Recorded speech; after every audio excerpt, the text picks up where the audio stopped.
Afrontadas estas cuestiones preliminares, regresemos a la traducción y a la problemática que nos planteamos precedentemente en relación con la música de la poesía. ¿Es traducible esta música? Ya aludimos a las posibilidades y dificultades de los niveles morfológico y sintáctico. Podemos ir ahora a la dimensión estrictamente métrica de la escritura en versos. ¿Puede traducirse un poema con métrica y o rima en versos con métrica y o rima? Antes que nada, me parece evidente que, como frente a toda traducción, es imposible y poco aconsejable generalizar. No solo cada poema plantea diferentes desafíos, sino que también cada traductor posee competencias y afinidades diversas que pueden permitirle vencer o fracasar frente a distintos textos.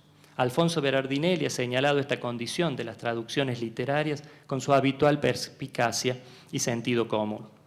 Dice, ningún traductor puede traducir a cualquier autor de las lenguas que mejor conoce, así como ningún escritor ni ningún crítico pueden escribir sobre cualquier tema o libro o cuestión literaria. Si esto sucede, el resultado será una literatura y una crítica mediocre, una traducción mediocre. Sentado esto, diría que en principio no hay razones de orden general que vuelvan imposible la traducción en versos medidos y rimados, como si la métrica fuera intransferible de una lengua a otra. Por el contrario, la fértil aclimatación de formas compositivas como el soneto o la sextina en literaturas de distintos idiomas nos demuestra que tal transferencia es perfectamente posible. También una ojeada a la historia literaria nos demuestra que durante siglos la traducción en versos medidos y o rimados fue la manera habitual de trasladar obras con métrica y rima. En nuestro país, hasta mediados del siglo XX, podemos encontrar numerosas y a veces excelentes traducciones realizadas de este modo. Recordemos las versiones de poesía clásica y moderna de, entre otros, Lugones, Rafael Alberto Arrieta, Carlos y Pedro Miguel Obligado, Jorge Luis Borges, Silvina Ocampo, Alfredo Martínez Howard, Manuel Mujica Lainez, Juan Rodolfo Wilcock, etc. En la segunda mitad del siglo, y particularmente a partir de sus últimas décadas, se va imponiendo progresivamente la traducción en verso libre, aunque también haya notables excepciones. Recuerdo ahora, entre otras, logradas versiones métricas de Raúl Gustavo Aguirre, Horacio Armani, Rodolfo Alonso, Juan José Hernández, Ricardo Herrera, Alejandro Béquez, etc. Pero la norma omnipresente, casi obligada hoy en nuestro país, es la traducción en verso libre, incluso de poemas que en el original ostentan métrica y rima de resonante musicalidad. ¿A qué atribuir tal ecuménica ortodoxia versolibrista en las traducciones de poesía? Dejemos de lado, pero no olvidemos la primera razón que quizá a muchos les vendrá a la mente, aquella de que pareciera, subrayo, pareciera más fácil, mucho más fácil, traducir en verso libre que en verso medido, aunque en no pocos casos sea la explicación adecuada para entender por qué tantos poemas traducidos suenan más a mala prosa, también la prosa tiene su ritmo, que a buenos versos.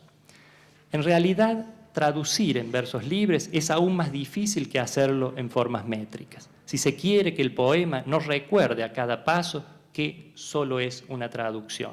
Desde el momento que hay que encontrar sustitutos sustentables para la amalgama rítmica que las sílabas y los acentos proporcionan de por sí. Dejemos de lado también, pero no olvidemos tampoco, la razón histórico-literaria que hemos señalado precedentemente, vale decir, la identificación de verso libre y poesía moderna, que, como hemos visto, no es muy defendible si examinamos la obra concreta de los concretos poetas modernos de diversas lenguas. Creo que ya hemos demostrado suficientemente que el verso libre aparece sí con la poesía moderna, pero no la define ni sirve como criterio excluyente, a menos que justamente excluyamos de la modernidad lírica a gran parte de sus mayores maestros. Vayamos a una tercera razón, esto es, la elección del verso libre por una predilección previa del eventual poeta traductor, por concordancia con su propia poética. Tal es el caso, localmente emblemático y de gran influencia, de las versiones de Alberto Girri. Pasando por alto las traducciones de poesía italiana del siglo XX, realizadas en colaboración con Carlos Viola Soto, que además de evidenciar problemas de conocimiento de la lengua, muestran una excesiva incongruencia entre el estilo de la traducción y el de los textos originales, vale la pena detenerse en sus traslaciones de la poesía norteamericana contemporánea. Su labor en este campo ha sido amplio e intenso y merece todo respeto su presentación de autores de esa literatura que eran desconocidos o poco conocidos en nuestro medio. Similar reconocimiento se le debe a Enrique Luis Rebol, profundo estudioso y excelente ensayista, quien acercó al lector argentino una muestra significativa de la poesía inglesa y de la poesía norteamericana del siglo XX en las célebres antologías de Ediciones Librerías Fausto, así como una selección de la obra poética de Robert Frost publicada por Corregidor.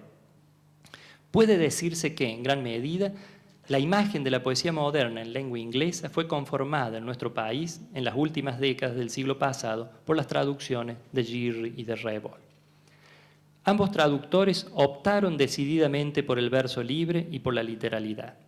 En la introducción a su importante antología Cosmopolitismo y Disensión, Alberto Girri declara, dice Girri, en cuanto a las versiones en español de los poemas, confiamos en haber evitado algunas de las tentaciones más corrientes en este tipo de labor, la de caer en la traducción personal, especie de interpretación que suele transformar el texto original en una caricatura, la de la recreación o imitación poética, asiduamente practicada por los escritores del pasado, sobre todo con textos clásicos, y la de intentar seguir el consejo de Pound, irrealizable y absurdo, de traducir empleando el lenguaje que el autor original hubiera usado si su lengua hubiera sido la del traductor.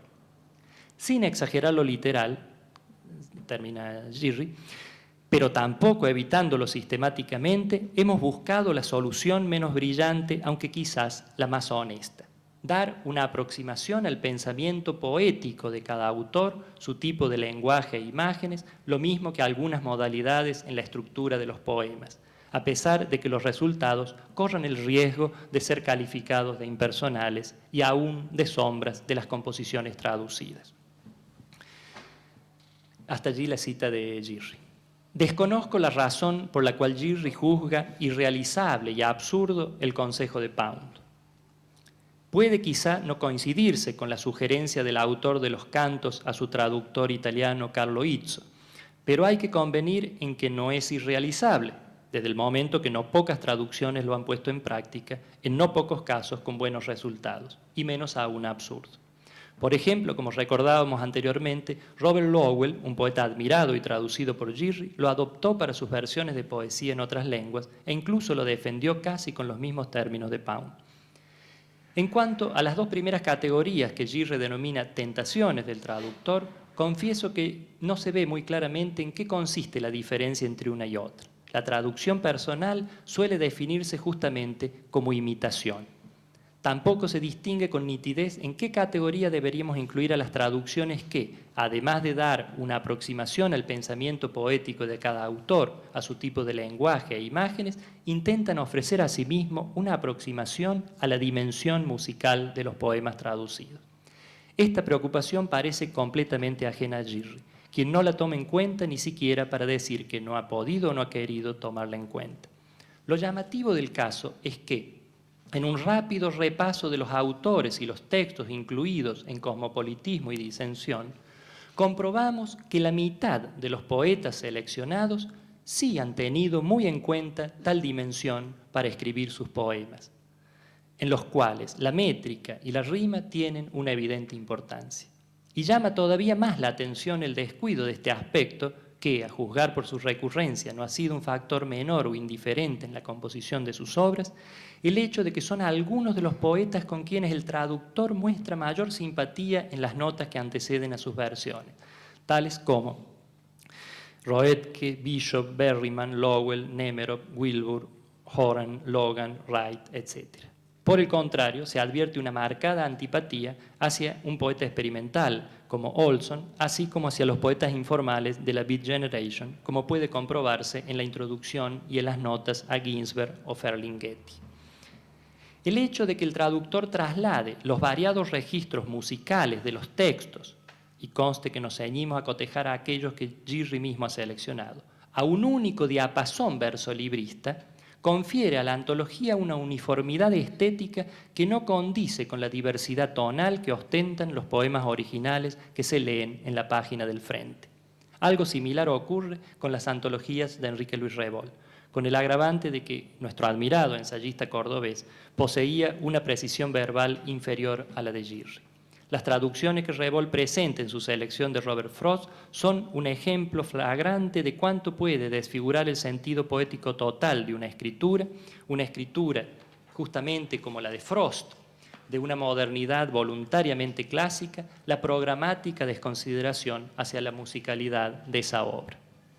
Esto nos lleva a volver a las palabras que citábamos de la introducción de Girri y preguntarnos si esa renuncia a representar en sus traducciones una dimensión estilística como la musical, presente en los originales, no lo conduce necesariamente a la siguiente paradoja. Huyendo de la traducción personal y de la imitación, cae, sin embargo, en ellas, cepillando las diferencias rítmicas de los distintos estilos en la llaneza de su verso libre. En vez de leer, pues, a Robert Lowell, leemos a Girri. En vez de leer a Roethke, leemos a Girri. En vez de leer a Richard Wilbur, seguimos leyendo a Girri. Por cierto, habrá quienes prefieran leer a Girri antes que a Wilbur, Lowell o Eliot. Están en todo su derecho. También Girri estaba en todo su derecho, por así decir, de traducirlos a su propia manera, como quien realiza obra personal a partir de la escritura de otros autores. Basta que seamos conscientes de la diferencia.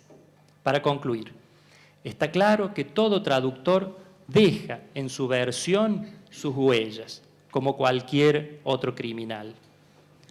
La cuestión reside en el tipo de vestigios que abandona y en la mayor o menor perfección de su crimen.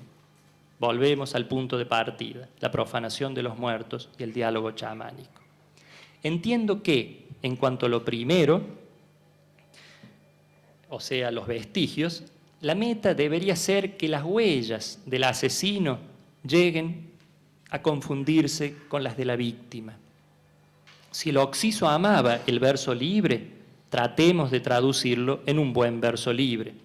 Si el desventurado sentía pasión por los pies y los acentos, las asonancias y las consonancias, intentemos que después de muerto, en nuestras devotas y profanadoras versiones, se conserve algo de esa superversión.